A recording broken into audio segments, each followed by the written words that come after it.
So we're at FutureNet World 2024 in London. I'm here with Francis Haysom, Principal Analyst at Appledore Research. Francis, you have been really involved in the agenda here, up on stage, obviously in a lot of the sessions.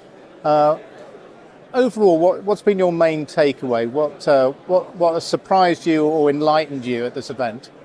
I think the biggest thing is actually this show grows from strength to strength. You know, I've been at this event since its first one, I think back in the Inmarsat building. Near Old COVID. Street.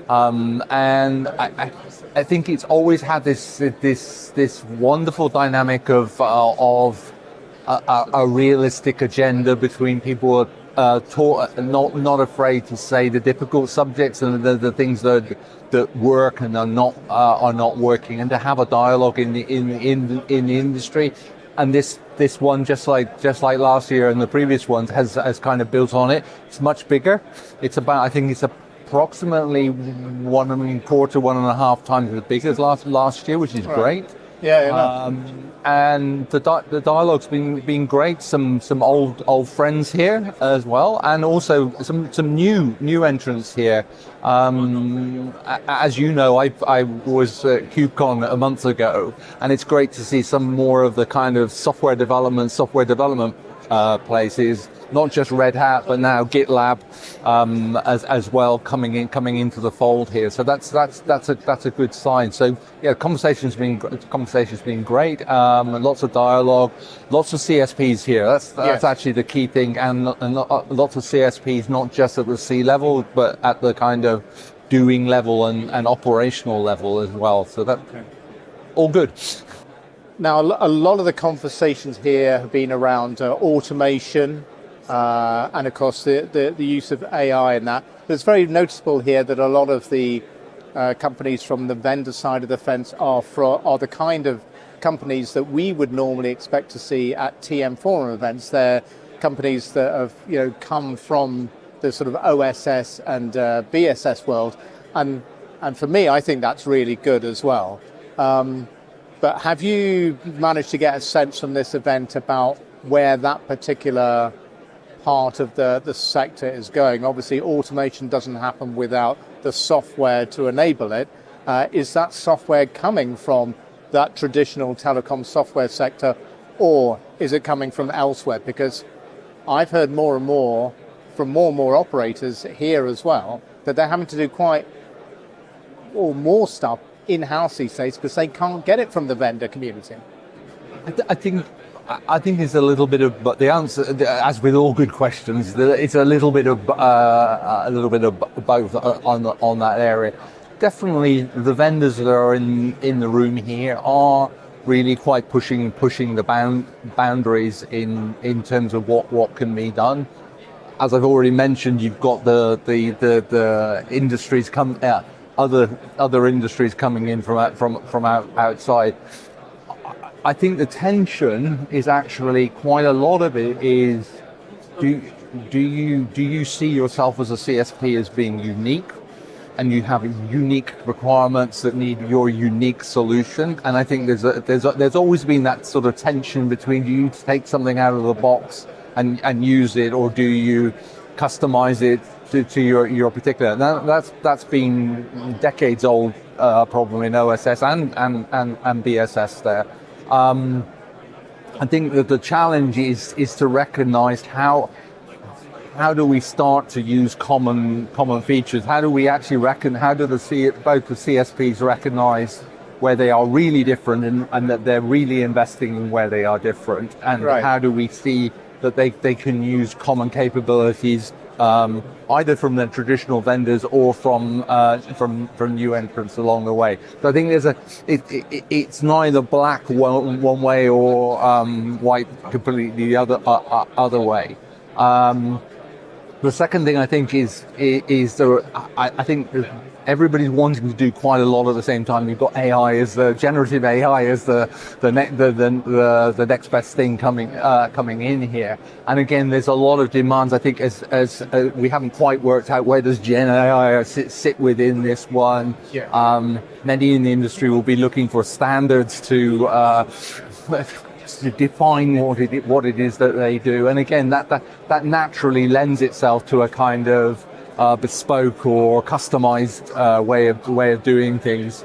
And I undoubtedly believe the industry will start to see more sort of repeatable methods that many of the vendors here might start to adopt. So I think we're in a kind of a difficult position. Lots of pressures on the industry, lots of things that need to change at the time, and that does drive towards a kind of customized view of the world. I think over time the market will mature.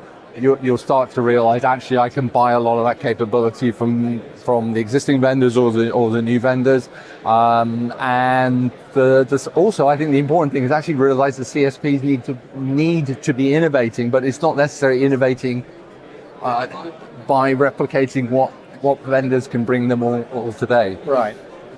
And do you think in general, because we've been talking about shifting IT workloads, telco IT workloads onto public cloud platforms for quite a long time. Have we reached a point now where that's just a given for a lot of these companies, or is there still work to be done there? I think there's work still to be done there, but again, I don't think it's not a technology issue. It's a business. It's both a business model and a business thinking, operational thinking on it. I think the industry's still not. We're used to building networks for boxes, okay, and as we move to cloud native, and we've seen this with virtualization. In a lot of cases, we recreated those boxes, but now as virtualized boxes. Cloud native means more than box. It means that a function that is here today could be over there tomorrow, could be 100 over there in 10 minutes, it could be down to 2 tonight. And that's a very different way of thinking about the model. And I think that plays a lot into the way that telco sees public cloud.